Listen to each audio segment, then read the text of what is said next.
A lonely roar echoes across Zambia's Lua Plain. There is no answer. There hasn't been for years. Poaching has wiped out her kind. For 5 years, she has had to survive alone. But this year, her world could change. Will she finally find a mate? Or will she remain the last lioness? There is a place in southwestern Zambia so remote that until recent years, only the most intrepid explorers ever reached it. It's called Lua Plain, a sprawling floodplain that stretches over 3,500 square kilometers.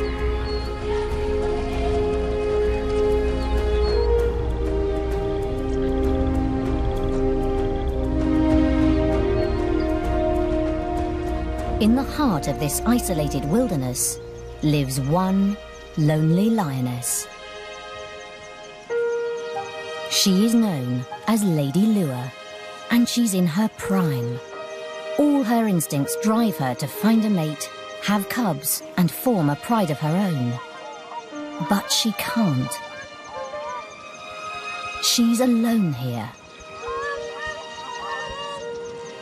There isn't another lion for hundreds of kilometers. It was humans that sealed her fate. For though few outsiders make it to Lua Plain, some of those that have changed it forever. This is a wounded land. In the late 1990s, poaching tore through its wildlife populations. As the Angolan War raged, soldiers and villagers slaughtered Lua's herds for food, while a scourge of illegal trophy hunters stole its most majestic creatures. Animals once plentiful on the plain disappeared. Wild dog, buffalo, eland, all gone. Prey shortage and trophy hunting drove the once thriving lion population to collapse.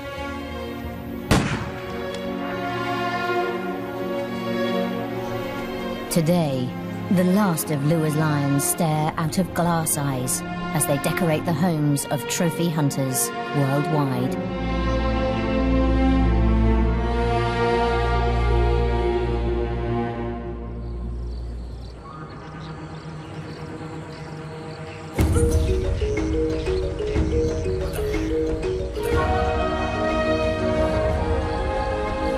Since 2003, this land has been protected by the African Parks Network.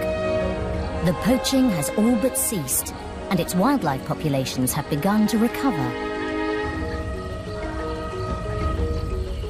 The wildebeest herds are slowly swelling to their former glory, and many species have been translocated back onto the plain.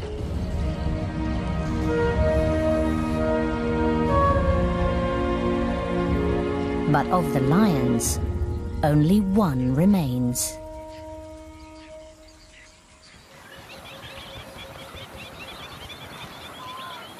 Surprisingly, she's in peak condition. The scar next to her fly-bitten nose and a healed gash on her shoulder are the only clues to the battles she has faced. But surviving as a solitary lioness on these plains isn't easy. Her first concern is food. By the height of the rains in mid-December, scores of wildebeest roam the plain.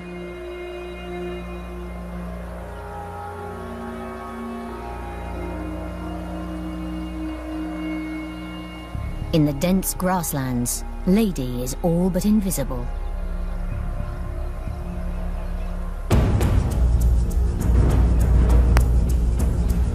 Her tawny coat provides perfect camouflage, and an animal grazing in the tall grass wouldn't see her coming. But wildebeest prefer short grass.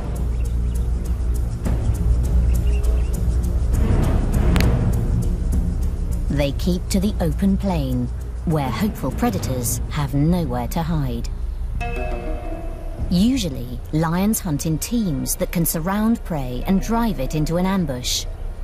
Lady has no such advantage. She must stalk her prey alone, in plain sight.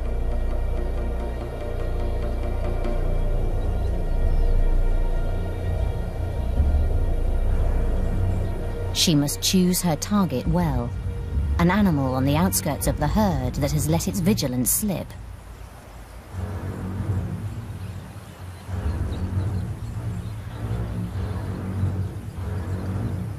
Wildebeest warn each other of danger, so she must approach unseen by the entire herd. Just one glance in her direction, one snort of alarm, will ruin the hunt.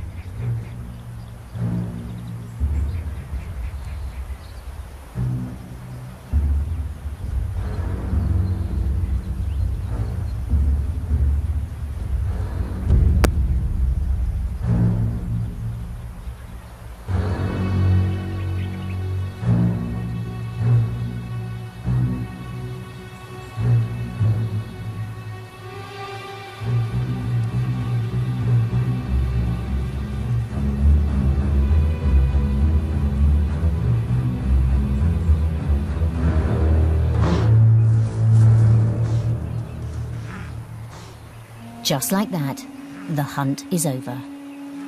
With the herd's vigilance peaked, it's not worth another try. Without the support of a pride, Lady Lure must succeed the first time, or go hungry.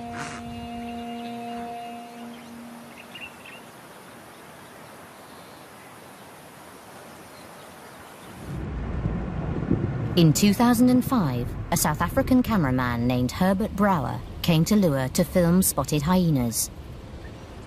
By that time, Lady Lure had been alone for at least 2 years.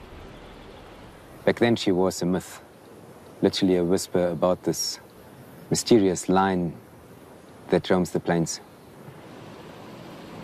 She'd been rarely seen, and if then only at a distance. But on our first day of the first assignment, suddenly there she was, right in front of our eyes.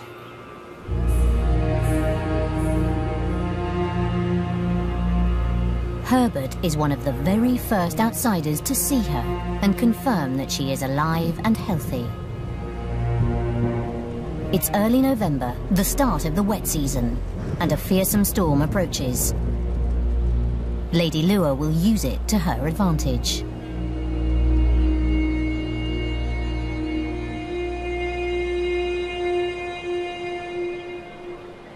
As Herbert watches, the hunt begins.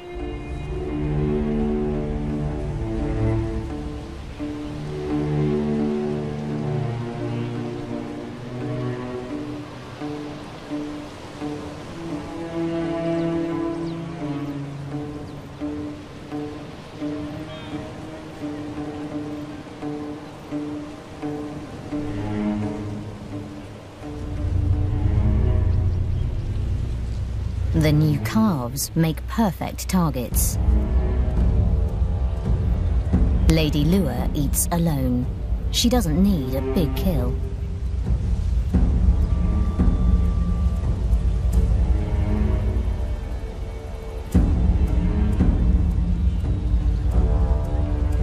A calf will keep her going for almost a week.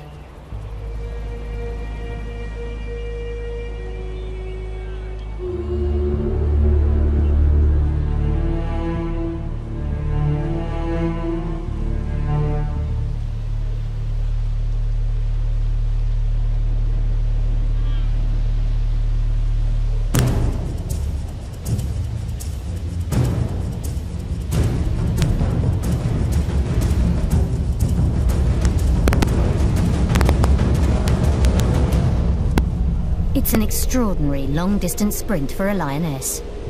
Over 100 meters at full speed.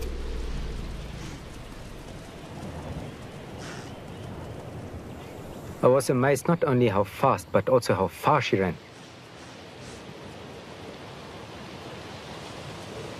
But that night I also came to realize that hunting is certainly not the only challenge she faces here on the plain.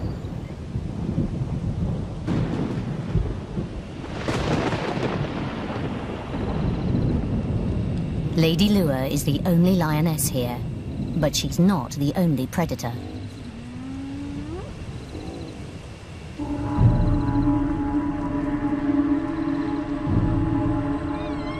Spotted hyenas are prolific in Lua, an ever-present threat once night has fallen.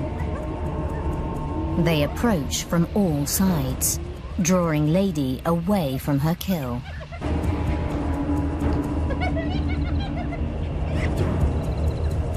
It's a cunning diversion. And an easy steal.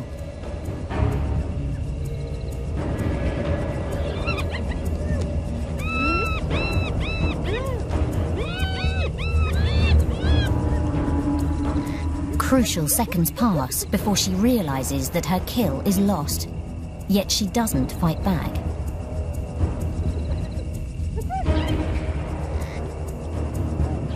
Her small, half-eaten carcass is not worth a fight with half a dozen hyenas.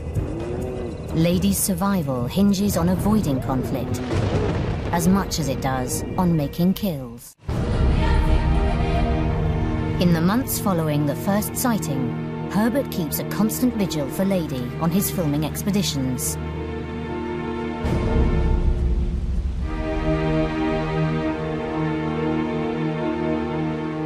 At first, we only saw her at a distance. But after a few weeks, she became more comfortable with us. Sometimes she even seemed to be excited to see us and left whatever she was busy with and came towards us.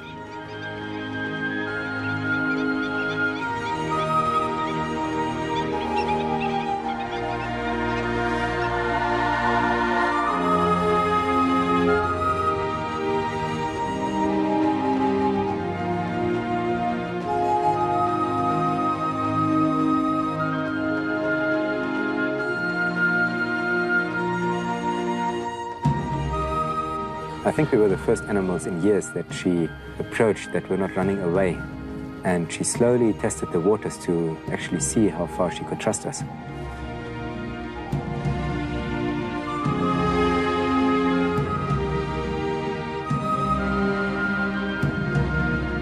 One day, on Herbert's third assignment in Lua, Lady does something unexpected. She came towards our vehicle, and when she was really close, just a few meters away, she rolled over, almost as if she wanted to show that she trusted us.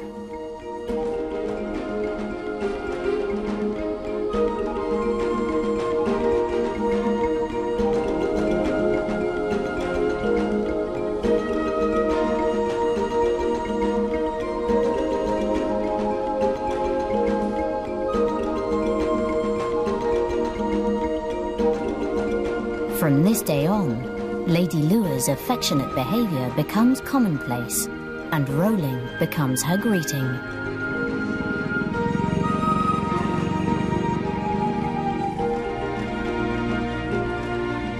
We knew she recognized us and that she somehow started bonding with us. Otherwise, she would not come and do it so often.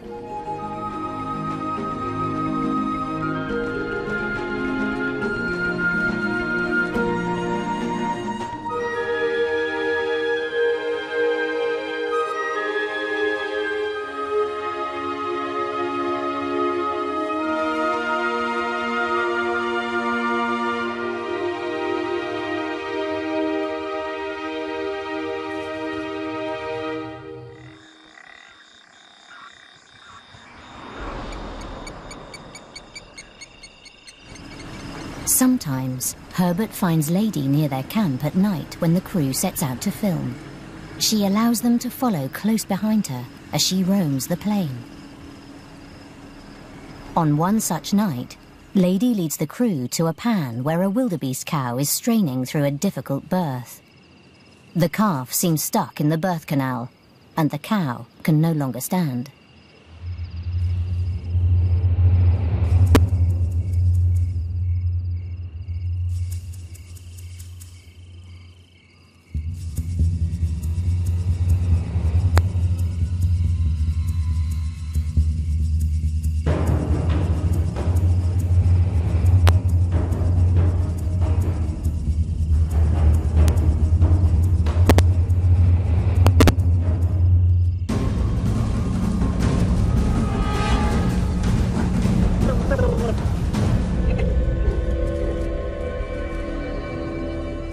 It's over in seconds, an almost merciful end for the struggling mother. This is a big kill for Lady. It will feed her for days.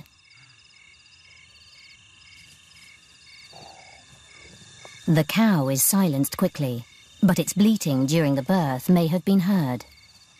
Lady tries to drag the heavy pregnant carcass into the cover of taller grass.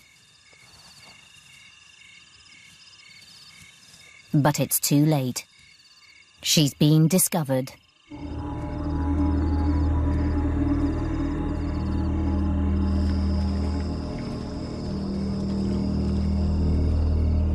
Elated with the easy kill, Lady toys with the carcass like a kitten, oblivious to the threat that closes in around her.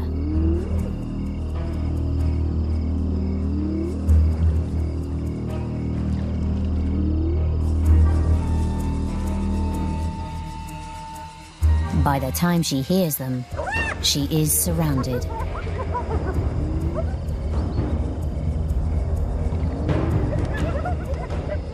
Ominous calls lure her away from the kill once again.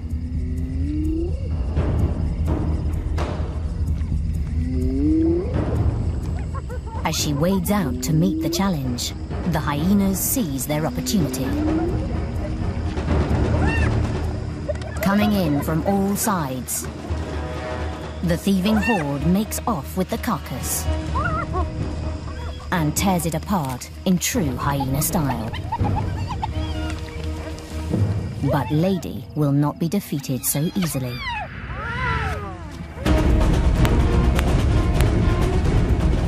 Unlike the calf, this kill is worth a fight. She may be alone, but she is still a large, fearsome lioness. It's 12 hyenas to 1, but despite their numbers, the hyenas cower.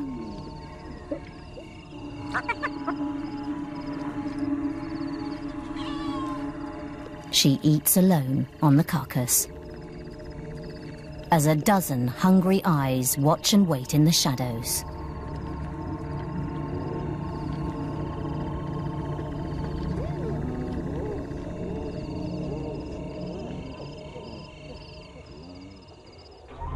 Over the years of filming, Herbert came to learn that Lady's relationship with the hyenas changes with the seasons.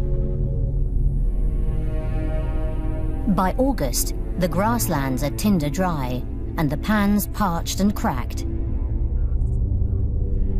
All life strains against the drought. The wildebeest herds head for greener pastures up north, leaving only a few tough bulls for prey. In these sparse times, every scrap counts. For many predators, scavenging becomes a necessary part of life. Lady will steal the hyenas' kills as often as they steal hers. In the dry season, they are mortal enemies, and Lady fights for every carcass.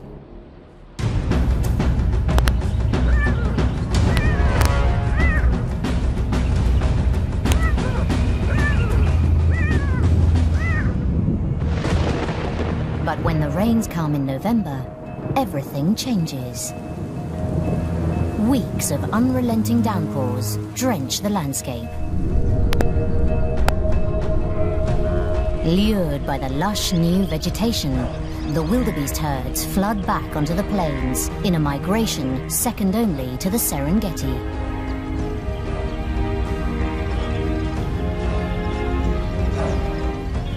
Calves are born by the hundreds, and prey abounds.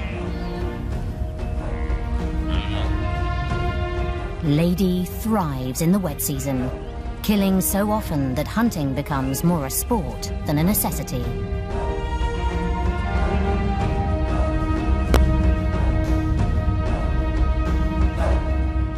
With so much prey, tensions between her and the hyenas diminish. Sometimes she'll calmly abandon a fresh kill, preferring to roll around Herbert's vehicle as her prize is pilfered. With so much to go around, it's hardly worth a fight.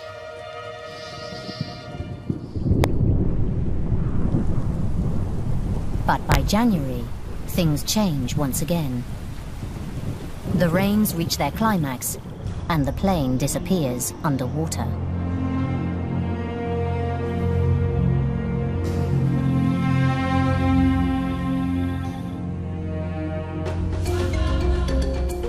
Lure becomes largely inaccessible, and how Lady hunts in the flood is a mystery. Yet season after season, the lonely lioness overcomes the odds stacked against her. With each year of filming here on the plains, I understood her behavior better and better. And I realized she's not only surviving, she's thriving. That there was one thing, though, she could not overcome, and that was her loneliness, her isolation. But it took me 3 years to understand how lonely she really was.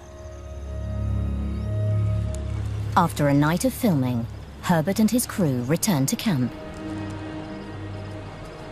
They are not alone.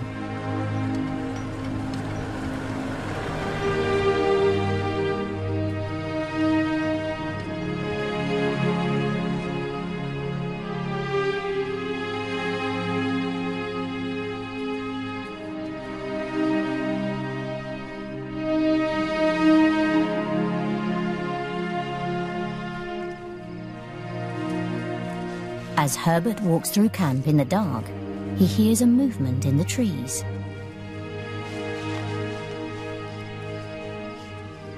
I heard something, and then I looked and I saw something in the dark, and it was her. But I was not afraid.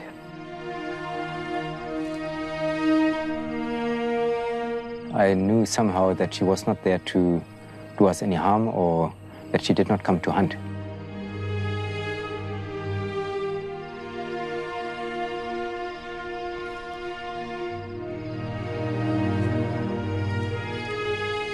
That night, somehow, a bond was forged between us.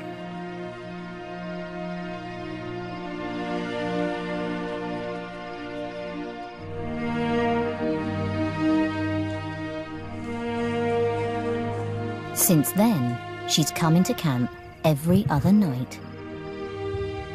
Most wild lion prides avoid contact with people, but it seems that Lady Lure's isolation drives her to seek human company. We never fed her, and there was nothing for her to scavenge on. So there was no other reason for her to visit us other than for companionship. It is amazing to think that a completely wild animal that has been harassed and her pride been massacred by us trusts us and somehow makes that move. Just absolutely amazing.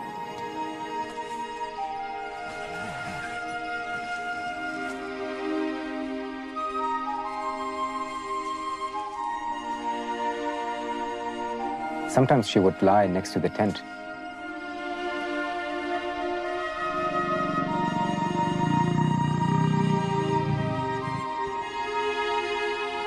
I would fall asleep and listen to her purr. And the next morning I would wake up and she was still there.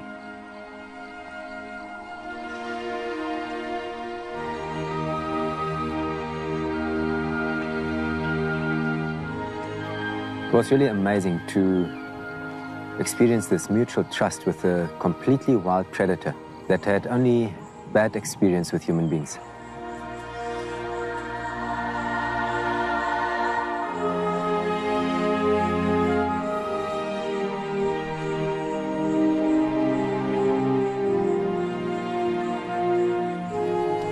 She's obviously following me because she's looking for company. She's alone.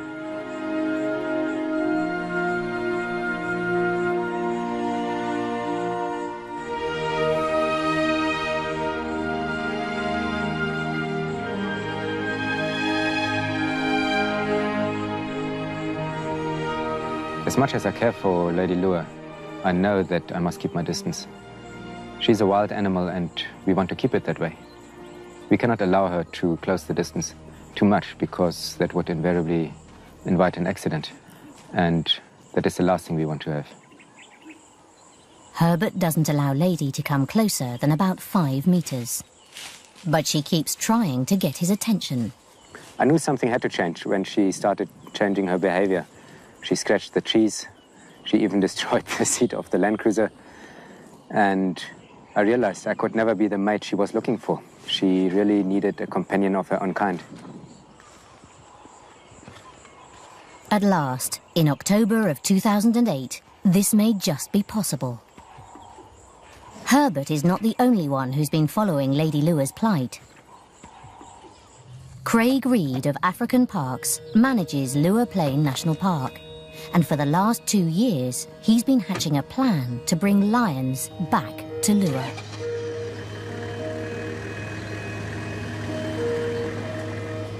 One of the primary objectives of African Parks managing national parks in Africa is to rehabilitate the natural processes which have always taken place in the parks.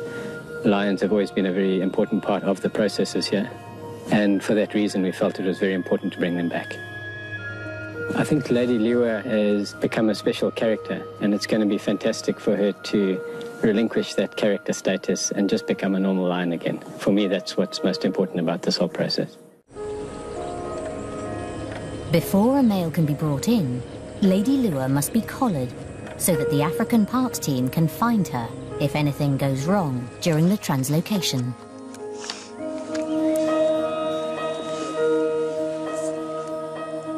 Despite vet Ian Parsons' special care, sedation can be a traumatic experience for any wild animal. But will it be enough to shake her newfound faith in humans?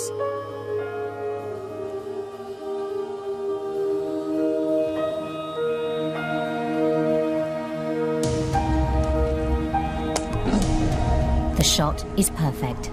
The team must move quickly.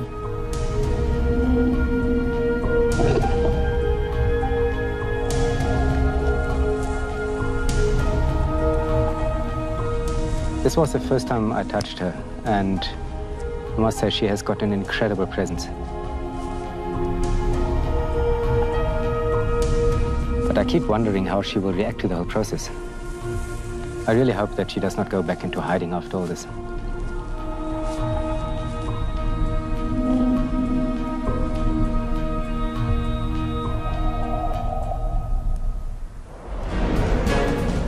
With Lady collared, the 450-kilometer journey to Kafue to find an eligible male begins. After days of searching, they find a perfect target. Young, healthy, and looking for a pride of his own.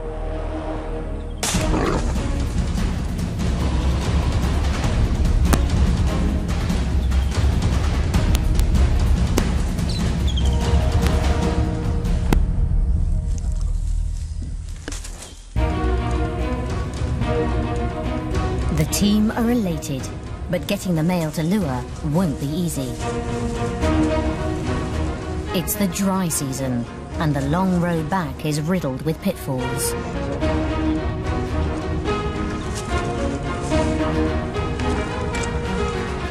Yeah, great. We've got the line. Now it's 8 hours, 10 hours to Lua. Hopefully everything's going well on the pontoon. And then new life, new pride. She won't be the last lioness anymore. The roads are rough, the temperature's searing, and the lion must be sedated many times before finally reaching the enclosure in Lua.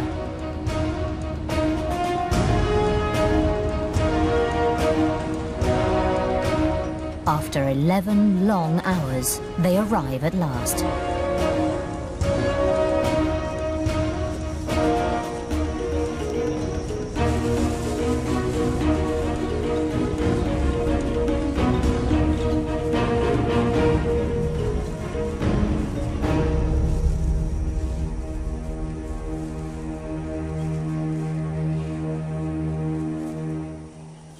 There's nothing left to do but make the lion comfortable, leave him a good meal, and wait for him to wake up.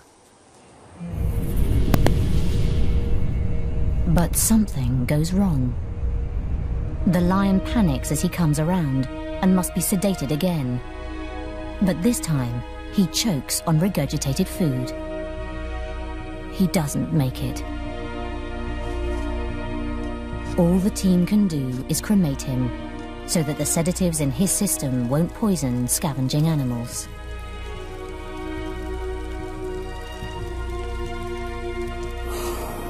This is very disappointing.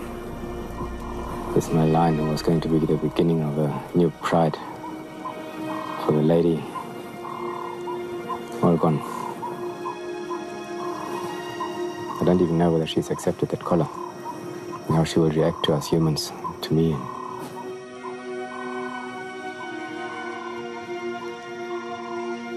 Now, let's see from here.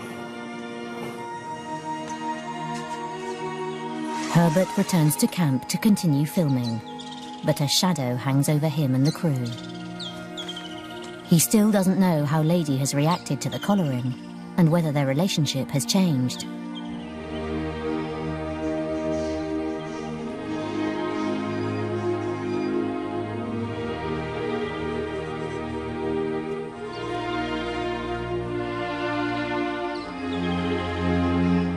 She is waiting for him, as trusting as ever.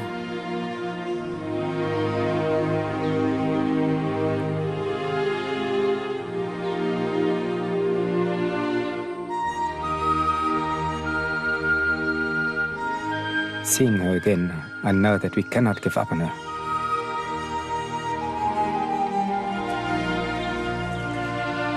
African Parks is already planning a second translocation, learning from the first failed attempt. This time, they wait almost 8 months for the end of the rains, when much of the region remains underwater.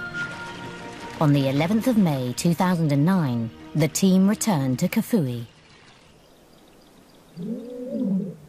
As the sun sets, audio recordings of lionesses roar out over the valley, luring hopeful young male lions into the area with the irresistible promise of mates. I've got 2 lions coming towards us. Okay, we heard them calling. 2 males, confirmed. This time, the team look for a coalition. 2 brothers who can support each other through the translocation process.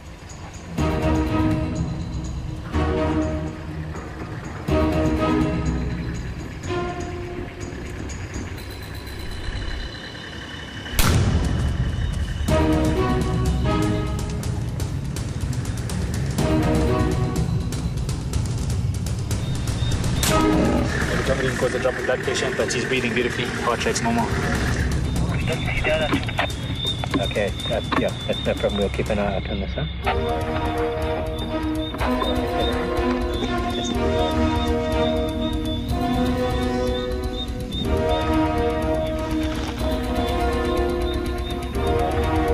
Let's roll him over.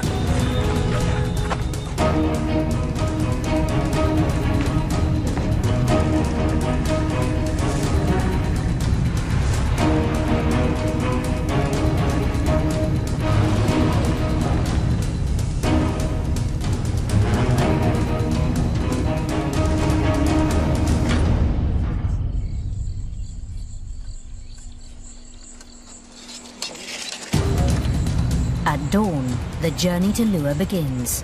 It's a 5-hour truck ride to the flooded marshland that surrounds Lua Plain. And another hour by boat to Lua.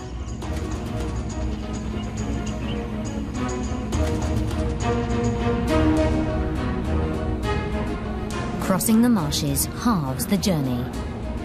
The team need to move fast. Dr. Parsons wants to administer as little sedative to these lions as possible, and this dose will wear off by the hour. There's another advantage to the wet season. Lions have a strong homing instinct, but the high water should keep them locked in Lua for long enough to settle into a new territory.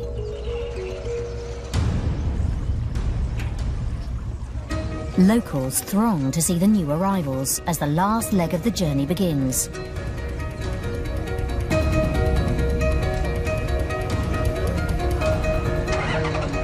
An hour-long race across Lua Plain to the enclosure,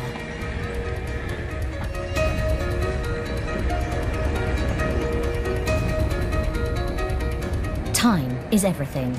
The males will start to come round soon. The team need to get them safely into the enclosure before they're awake enough to be dangerous.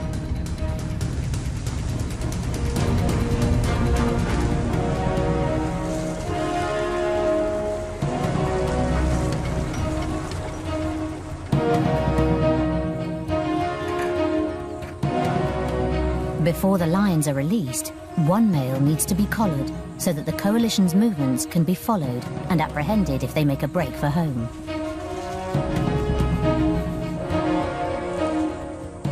Every second is crucial now. The lions are so groggy that they can barely move, but the drug-induced stupor lifts by the minute. The team move quickly and quietly to cause as little stress to the reviving lions as possible.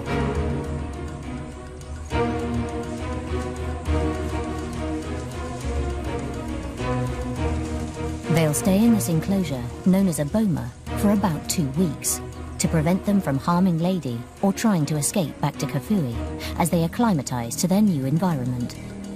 For Dr. Ian Parsons, the translocation so far is a success. Okay, the lions have arrived. They're here now and lying peacefully, waking up slowly, surfacing from the anesthetic. And we hope that that'll continue. It'll take about another half an hour to an hour for them to be fully awake.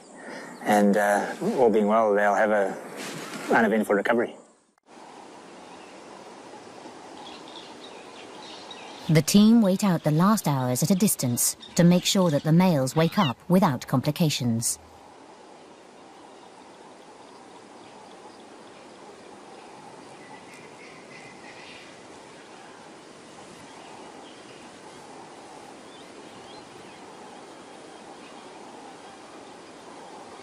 The lions seem healthy and unharmed by the journey.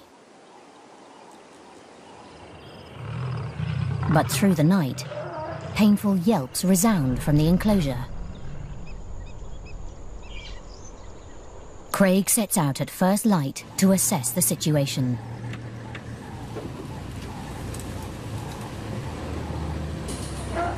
The lions are challenging the electric fence. There's the one male lying down there. The males are agitated, with grazes from their assaults at the fence, but otherwise unharmed. As hoped, they seem to be keeping each other calm. But their cries have alerted more than just Craig. They can smell her before they can see her. Lady Lua. For the first time in over 5 years, she's heard the cries of her own kind, and she's come to investigate.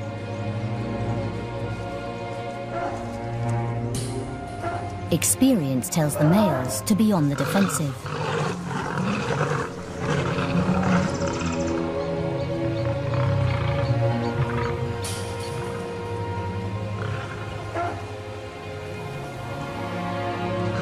Lady is uncertain of the newcomers.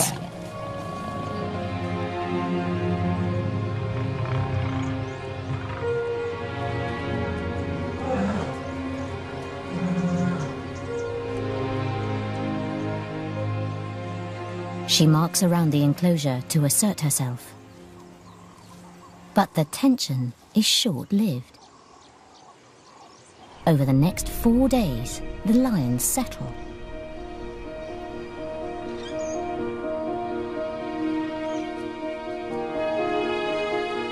Lady stays near them day and night, leaving only to hunt.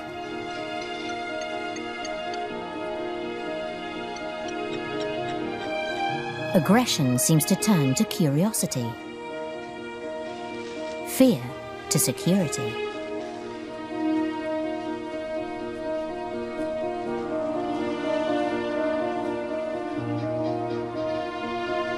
They are beginning to accept each other.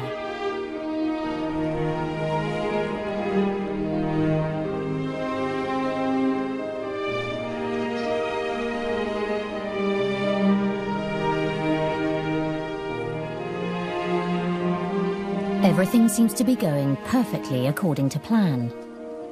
Until, on the 5th day, Herbert and his crew make a shocking discovery. When they arrive at the enclosure, the lions are nowhere to be seen. Mr. Timbo, just have a look here.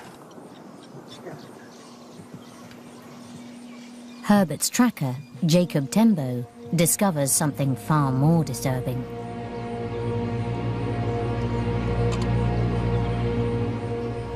There's a hole in the fence. The guys must have gotten out there. The boys are out. Let's go. Let's go. Let's get out of here and let's have a look. Let's just go around and see whether we can maybe telemetry them or find them. The implications are devastating.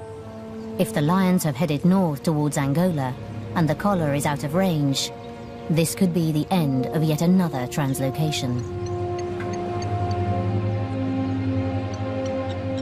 But it's not. Only a few hundred meters from the enclosure, the team find Lady and the lions lying calmly, watching each other.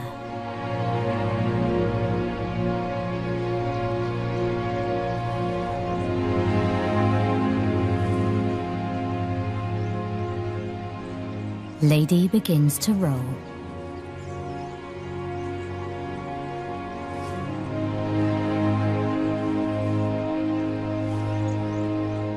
But this time, it's not for Herbert.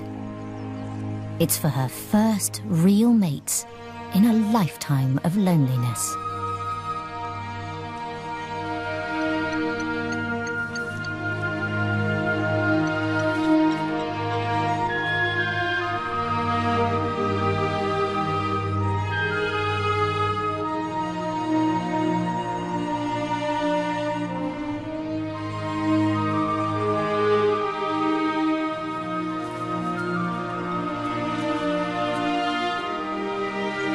Whether the males will accept Lady Lua, mate with her, and form a new pride. Whether Lady will raise cubs of a new generation of lions in Lua, only time will tell.